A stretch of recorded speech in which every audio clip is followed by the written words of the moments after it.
Do you eat a candy when you don't like it? Do you watch a TV series when it is not interesting? So why do we learn languages when it is boring? I think learning languages should be fun. That's when it's so easy to make it a habit, and that's when it works the best. I hardly took any language courses in my life, and yet I speak 6 languages. I learned it by experience, and I had a lot of fun while learning them. Today, I want to share with you my approach. I break learning languages into 3 parts: listening, basic grammar and vocabulary, and talking. And let's start from the listening, because that's the way you start learning your mother tongue. This is a crucial part of learning a language, and it is highly underestimated in a typical language course, where you would listen just a few times a week, and only to your teacher, who will be telling you something like this.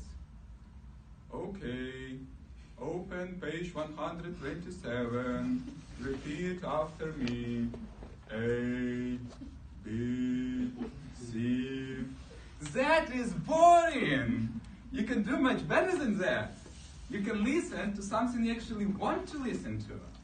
You can start from some cartoons, because they are easy and fun, and then move to some TV shows or TV series, such as Friends, which are still fun but have some vocabulary about day-to-day life. There are so many things you can listen to in internet. I'm sure each of you can find something for yourself, something you're interested in. I, for example, now listen Nyheter på svenska. It's a Swedish news in a very simple language. They're not talking so quick there, but they are quite slow, and you can actually understand what they are saying. And I learned a lot about the life around me. I like it. And I think that's how listening should be. You should enjoy it. Listening is indeed a crucial part of learning language, but it's not enough. You need other parts too. And the part 2 is basic grammar and vocabulary. In a typical language course, you would hear a teacher saying something like this. Look at the exercise 33b. You see the sentence, and you need to fill the gaps with appropriate prepositions. That is boring! You can do it much better. You can gamify it by using some app for learning languages, where you would be earning some points, reaching levels, getting achievements, and so on. And you can do it whenever you like. You can just take on your phone and exercise at your time. And you can make it even more fun while competing with your friends. Who of you struggle with Swedish? Quite a few. So for you guys, I have created a club in the app called Duolingo.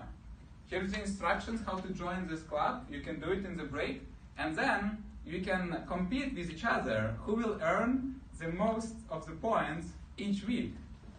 And that's how even the most boring part of learning languages can be made fun.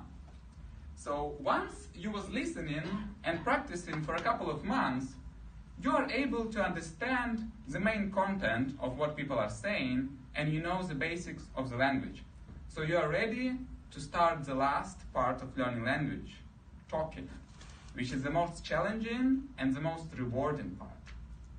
In a typical language course, you would end up talking to other foreigners about some general stuff like this. Hello, my name is Taras. I have been living in Sweden for 1 year. I'm doing my PhD here. That is boring! You don't want to do that.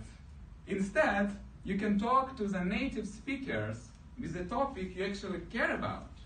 And there are many ways to do it. I want to list you just a few. You can go to the language cafe, where you would sit in a bar, having a drink, and talk in a relaxed atmosphere. Or even better, you can invite your Swedish friend for a fika or a lunch and talk one by one. Or even better than that, you can find a tandem partner, a person who wants to learn your mother tongue and who speaks the language you want to learn. And then you can help each other with learning languages. No matter which option you have chosen, you should stick to that, so that you can go deeper in the conversation. And the more you're going to practice, the easier it will get, and the more involved you will be in the particular conversation and in the life in general. And it is extremely rewarding when a Swedish person doesn't switch to English, because you actually can say something in Swedish. So today, I just share with you my approach to learning languages. And my message to you today is the following. Learning languages can be fun if you make it interesting, engaging, and practical.